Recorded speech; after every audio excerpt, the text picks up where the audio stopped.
They just refilled it, I thought, for us, but no, it's okay. It's good. I will check. What is this medication used for?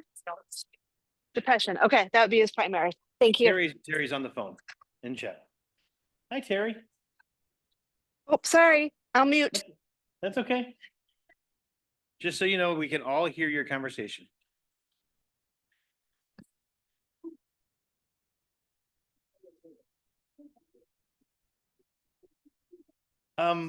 Welcome, folks, to United Chapel.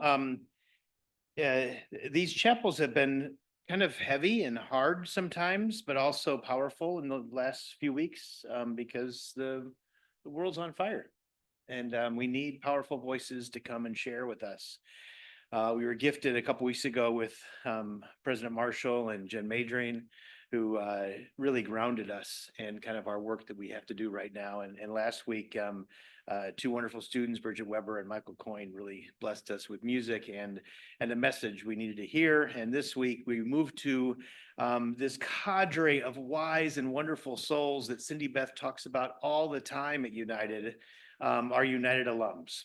And it's hard to speak for all that wisdom, but we do have Jack here to give a piece of it because it's hard to speak for all of the alums, but it's a word we need to hear. And so we're going to lean into alum voices as well as students, as well as faculty in this time of United Chapel.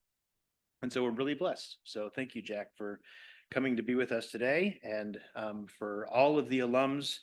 And I just want to say, as we begin this, that one of the things we do in chapel is we hold the United alums and their ministry in our prayers. We hold what you're doing as sacred. And so we so value this ministry that happens sometimes formed in this space, but then moves out into the world and makes a huge difference. And so thank you. And that's a word to all our amazing alums. Jack has asked that we begin with a word from David White, and I always love words from David White. So this is from Consolations. And then we're going to follow with a song, Matt. Let's take a breath. Feel the ground. Feel this place, this present moment, all being held by the sky. Our hope to circumvent heartbreak in adulthood is beautifully and ironically childlike. Heartbreak is as inescapable and inevitable as breathing, a part and parcel of every path, asking for its due in every sincere course an individual takes. It may be that there may be not only no real life without the raw revelation of heartbreak, but no single path we can take within a life that will allow us to escape without having that imaginative organ we call the heart broken by what it holds and what it has to let go. This precious heart. And so our song that Jack chose is Loosen, Loosen by Ali Halpert, and it gives a little bit of instruction of how to hold this tender heart. So let us listen this first time around to Loosen, Loosen.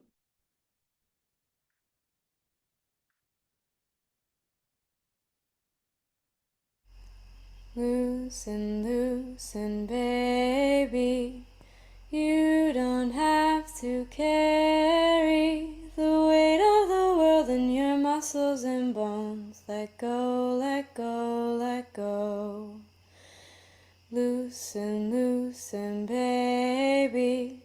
You don't have to carry the weight of the world in your muscles and bones. Let go, let go, let go.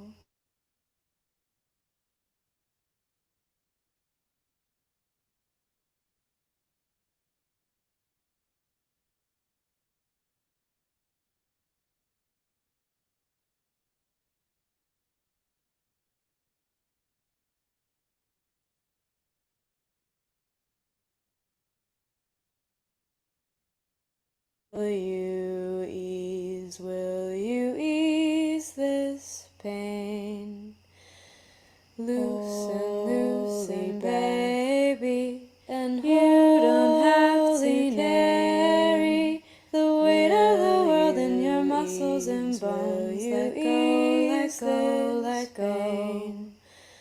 Loosen, baby, and you don't have to carry the weight of the world in your muscles and bones. Let go, let go. Loosen, baby, and you don't have to carry the weight of the world in your muscles.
What comes to mind?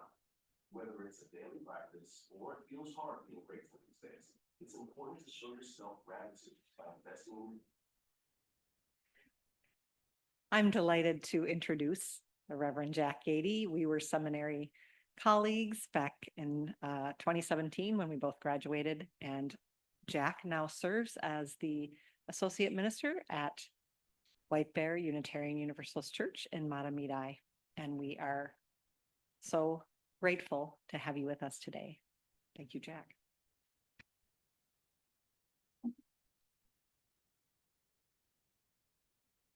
Let's start the moment of prayer or meditation here. Gathered together as we are here in this space and virtually, find a comfortable seat. Feel your weight supported and relax your shoulders away from your ears. We have so much to be grateful for right now. This beautiful fall weather we've had, this new dusting of snow that indicates the beginning of winter. We approach the holidays with a spirit of gratitude, and we are made very aware of our connections to our family and friends and even pets at this time. The everyday rituals that keep us grounded. So much more. We pause for a moment of gratitude, holding on to the feeling that asks us to say thanks. We also notice the beauty of our world, gorgeous sunrises and sunsets, natural surroundings like trees and rivers and plants, the critters, the lakes, the flowers. We form all these human connections that range from fleeting to deep, from quick to long ones. And these connections sustain us. So we pause this morning for a feeling of awe. And we say, wow. We also notice the complexity of our emotions spanning the whole spectrum from joy to sorrow. We find ourselves in a position where we need support and care, as do those that we love. There can be so much struggle in this life: isolation, loneliness, addiction, death, disease, problems with our health, mental, physical, spiritual, and emotional. So this morning we pause for a moment of humility where we know and say that we can't do it alone. We can't find all the solutions on our own. We hold on to that feeling that asks us to say, help. And this morning we connect to that which is bigger than us, the spirit of life, a spirit of love, mystery, and wonder. Be with us now, comfort us, and connect us. And just for a moment, let's name out loud into this space the names of those that we're holding in our hearts and minds.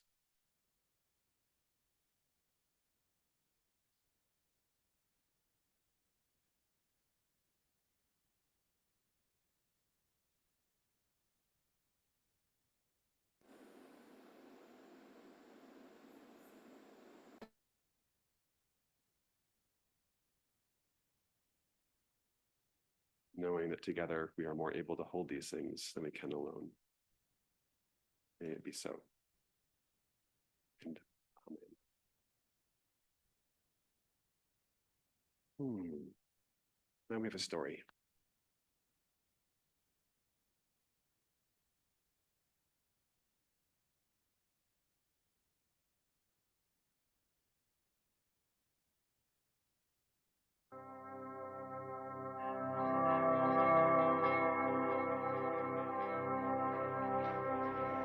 Once upon a time, there was a Chinese farmer who lost a horse, ran away.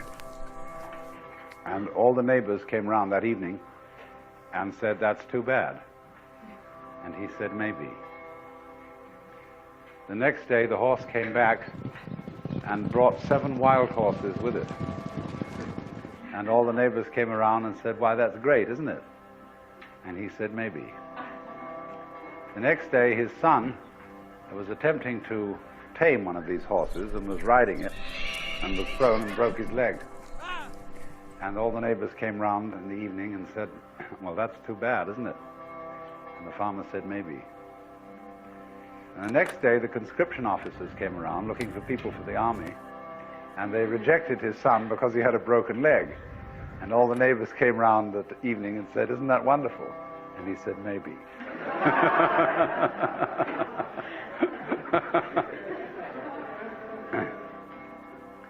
The whole process of nature is an integrated process of immense complexity, and it is really impossible to tell whether anything that happens in it is good or bad, because you never know what will be the consequences of a misfortune, or you never know what will be the consequences of good fortune.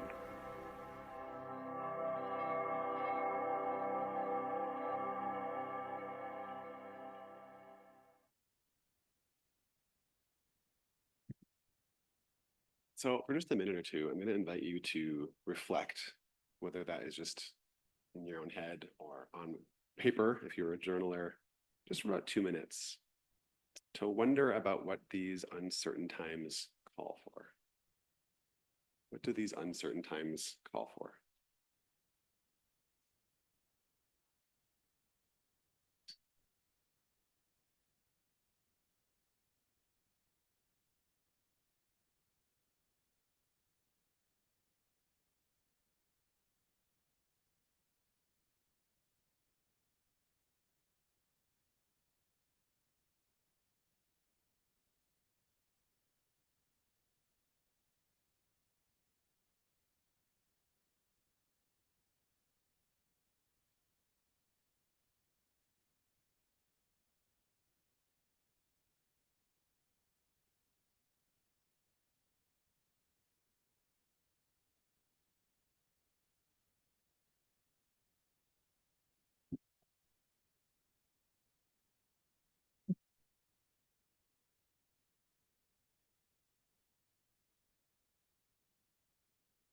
So here I am, about 8 years out of seminary, and I'm being asked to preach shortly after Trump got elected again.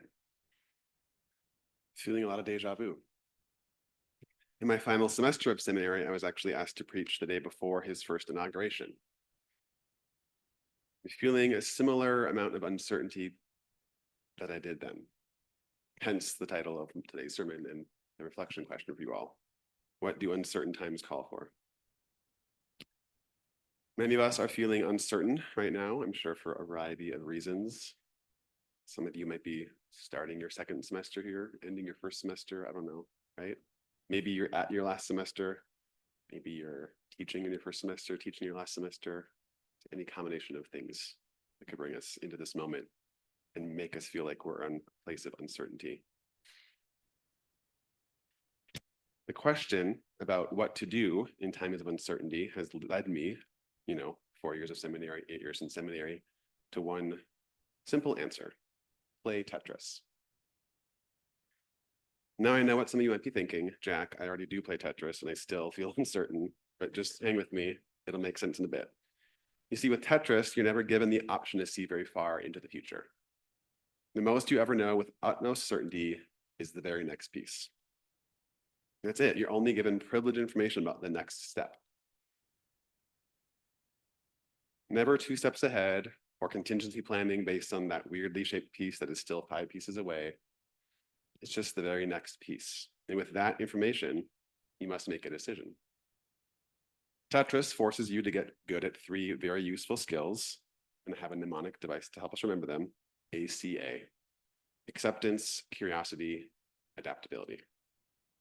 So first, acceptance. The next piece might be the square piece, even though we have nowhere to put it. No matter how much we complain about it or resign ourselves to frustration or anxiety about it, the faster we move toward accepting it, the better. The clock is ticking. Next, C, curiosity.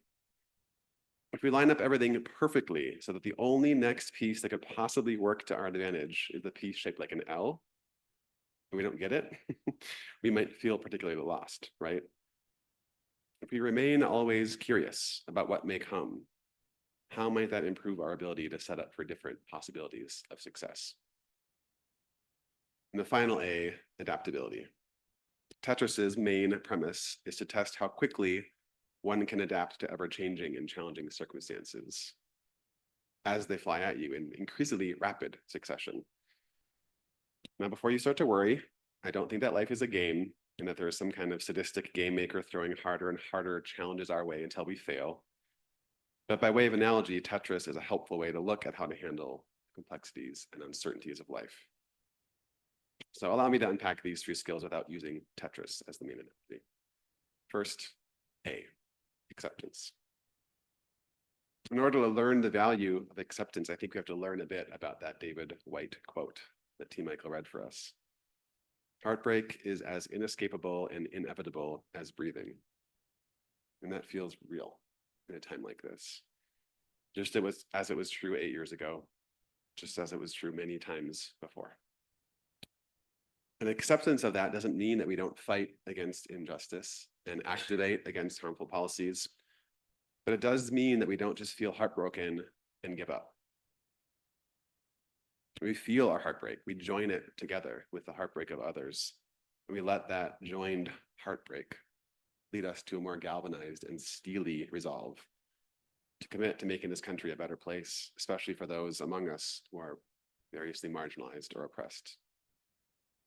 When we can't trust our leadership to make just and ethical decisions that prioritize the needs of the few, we have to get that much louder and more committed to doing that work individually. You can't just sit back and let others do it. One of the ways that I saw some people, I think, kind of give up 8 years ago was by repeating the mantra, "Not my president." When I wondered about that choice, even then, it felt like a lack of acceptance and had the danger of leading to an inactivity with blame placed where it needed to be placed, but possibly no action. I wonder what it would like to instead say things like, "This president doesn't speak for me," or "Because that is my president and I have accepted that reality, I'm now choosing to do this, that, the other, to be the good in the world that we want to see." The future is, of course, uncertain. And of course, sometimes that seems really scary. But what happens if we move toward acceptance of what's happening while holding on to our resolve to fight against injustice? Okay, so that one's solved, right? Acceptance. Check. Easy. Okay, curiosity. Let's think about the story of the Chinese farmer. Think about the way that he withholds judgment and remains curious. I was reminded of another great example of this principle of curiosity over judgment when I watched a short little video. It was a video of a little boy in shallow water holding onto a rope and just flailing his limbs as he was trying to keep the majority of his body above water, just like yelling, like it was a lot. He had 2 adults there with him and he was absolutely screaming, terrified. He did not want to be in the water. His emotions of fear and anxiety got the best of him. Finally, one of the adults came over and just pushed his feet underwater. And then he realized he was about waist deep. He instantly stopped crying. And the video isn't just funny, it's also emblematic of how I think sometimes we operate. Don't get me wrong, the water isn't always shallow. Sometimes the water and the uncertainty are deep. The solution or the way forward isn't always easy, as it was for this kid. But in those moments of uncertainty, I wonder what would happen if we relaxed for a second and put our feet down and tested the water. What would happen if we wore a posture of curiosity? I was recently listening to a podcast by Noah Rasheta called Secular Buddhism. And he says, don't judge the fear of uncertainty, just observe it. Don't over-identify with the emotions that you experience, because remember, you are not your emotions. Rather than seeing fear as, uh-oh, I am afraid, think of it as experiencing fear. In other words, wow, I'm really experiencing a lot of fear right now. I wonder why. I wonder what I can do with this fear, or how I can channel it, or how I can do some coping work, or as my therapist advises me, some pre-coping work. Doesn't work well for everyone, but for some people, pre-coping is helpful. How can we be aware of and curious about our emotions without letting them control us? Okay, so acceptance, curiosity, adaptability. I think we fear uncertainty so much because we have to give up the illusion of control, right? We have to prioritize adaptability over control, though, at a time like this. First, adaptability. Changing with circumstances, we have to be okay with the status quo changing. To go with flow, just like water, right? Water adapts to everything. It changes its shape based on its surroundings. Think about a way that a river winds through a mountain, turning this way and that, constantly changing shape, width, and depth. But at the same time, don't forget that slowly, over centuries of time, that river has actually cut into that mountain and shaped the mountain as well. Because of water's adaptability, it has the power to change things. Its strength is found in its adaptability. And another way to look at adaptability is the ability to adapt to a changing you. Every day you wake up a brand new person with a brand new yesterday behind you, today before you, right? How do we respond to that ever-changing reality? I know it can be easy to get stuck in old versions of ourselves or feel maybe certain ruts around us, old patterns and habits that maybe stopped being helpful time ago. And especially trying in uncertain times, how do we wake up to the reality of our own newness? Transformation, growth, and change are constantly happening in and around us. And we're constantly called to be a new us and to face uncertainty with a bold sense of courage and daring. Can we do it? Okay, let me paint you a picture. It was 8 years ago. This has nothing to do with a previous election. It was my second day of CPE. I was working with cancer patients in an outpatient setting. Patients come in to get infusions, they sit for a while, and they go home. I'm sitting at the computer, reviewing the charts of that day's patients, trying to find ideal candidates that might want a visit from a chaplain. I find one, I'm going to call her Robin. She was 45 years old. She had an aggressive form of cancer, and she had seen chaplains many times in the past. She's very open with the chaplains, receptive to praying with the chaplains, and she just so happens to be receiving her treatment in room T2D, which was directly behind me. Again, this is my second day of CPE. I'm experiencing a whole bevy of emotions, but primarily fear related to inexperience and uncertainty. I just don't have a baseline of what is normal. I don't know what to expect. I'm literally and figuratively entering into a mystery every time that I enter a new room. So following protocol, I find the nurse who's working with Robin to check in and see if now is a good time to visit her. And the nurse responds with instant and intense sadness. Oh, it's so sad. She is actively dying right now. Her skin is the same shade of yellow as his Post-it note. Okay, deep breath, Jack. You can do this. She says, Robin is actually making a decision to go into hospice care, and her mom is having a hard time with the decision. I'm sure they'd love to talk to you. Oh, wow, I said. Okay, thanks for filling me in. Wait, what? But this is my second day. There's no way I'm equipped for this. I'm not prepared for this. I have no idea what to say. Have you been here before? I mean, not this exact scenario, but something similar, right? Maybe you thought one thing was going to happen and the exact opposite happened.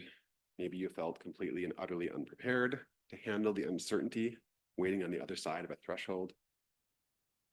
Maybe you had a solid, well-organized plan that got completely unraveled by one misstep, by one phone call, by one negative test result. I don't know. In that moment, right, how do I get to a place of acceptance, curiosity, and adaptability? Spoiler alert, I didn't. So there I was outside room 2D. I couldn't go inside. I was paralyzed by fear. I found every excuse not to go in there. The curtain is primarily closed. They must not want visitors. Her mother and sister are inside. I don't want to disrupt their family time. If they wait long enough, maybe her nurse will have to go back in there and then I won't want to interrupt them, right? All these excuses came up. Okay, so I worked up my courage. I put one foot in front of the other and walked straight past her room. I went to a private room and I called my supervisor, Karen. I tried to tell her what was happening and explain why I shouldn't visit this patient because of this reason and that loophole. And she saw straight through my smoke screen and asked, Jack, what's up? Her question took my breath away and I began to silently cry. I couldn't talk. I was deeply embarrassed about crying. She gently said, Jack, are you still there? I finally blurted out, I'm terrified. I don't know what to do or say. She's only 10 years older than I am. Karen calmly reassured me that this woman has decided to go to hospice. She has probably come to terms with her death. She does not need me to save her, or to lie to her. And she does not need me to say that she's going to be okay. She probably just wants to be comforted. And Karen reminded me that I did know how to provide comfort, that I was equipped to do that. And she gave me a great question to use in that moment and to put in my pocket for future use. How are you dealing with what lies ahead for you? In other words, I could ask Robin, how are you handling the uncertainty of your future? For Robin, her immediate future was the most uncertain thing she had probably ever faced, the thing that she had never encountered before, and the thing from which no human has ever returned, that we are aware of fully. For her family, they were facing the uncertainty of the necessary change that they would undergo with her passing. There was no way around that reality. That family would never be exactly the same. The uncertainty they were facing is not unique to them. It's actually one of the unifying human experiences. Realistically, all of us, right, are facing it. Could die at any moment. Robin was not unique in that she was actively dying. We are all actively dying. That's what living is. As UU theologian Forrest Church says, religion is the human response to being alive and having to die.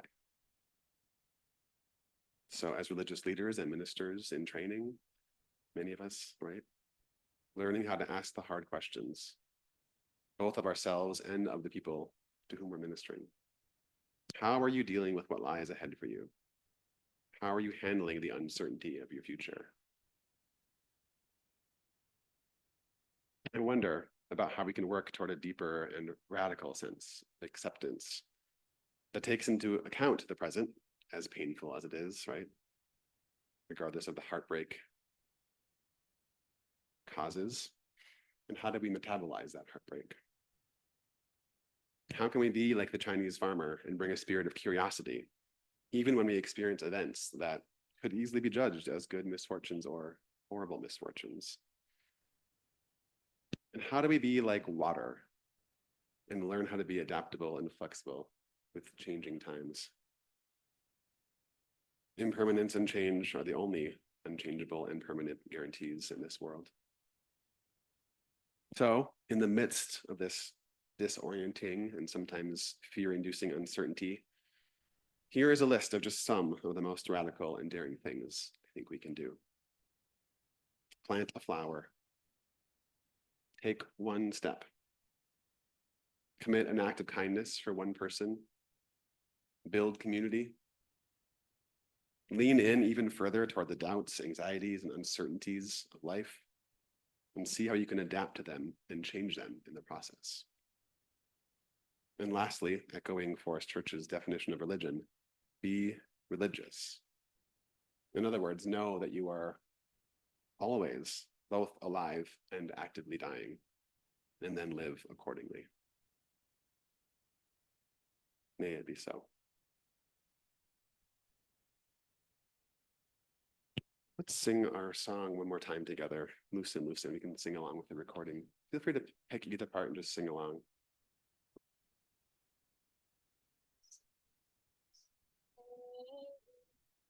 You don't have to carry the weight of the world in your muscles and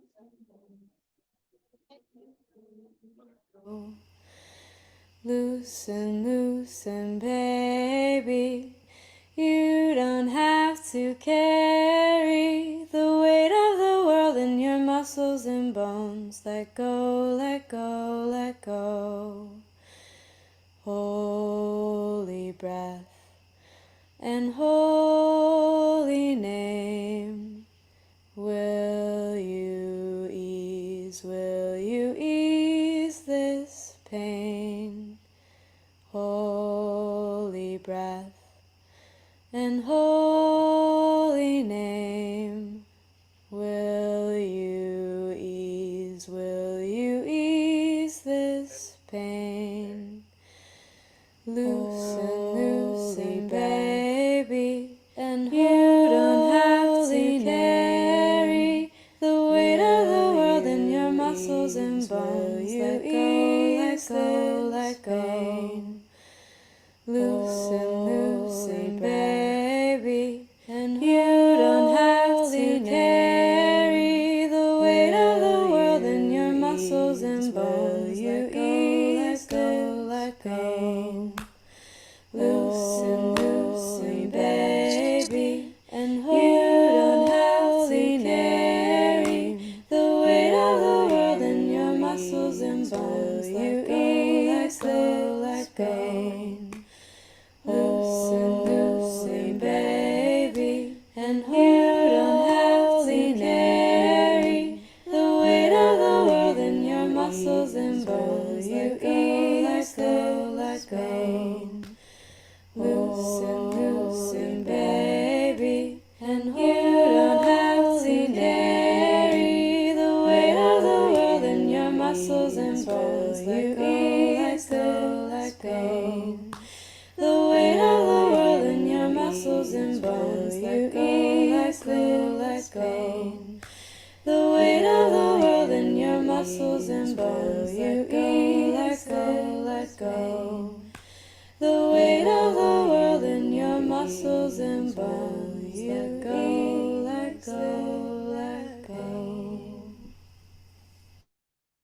As we journey together toward the uncertainty of our future, one step at a time, right, into the darkness, into the mystery, into the unknown, may we be led by a rebellious daring, a hopeful doubt, and a clear vision of ministry. And hopefully the ACA will help you. Acceptance, curiosity, adaptability. Go in peace.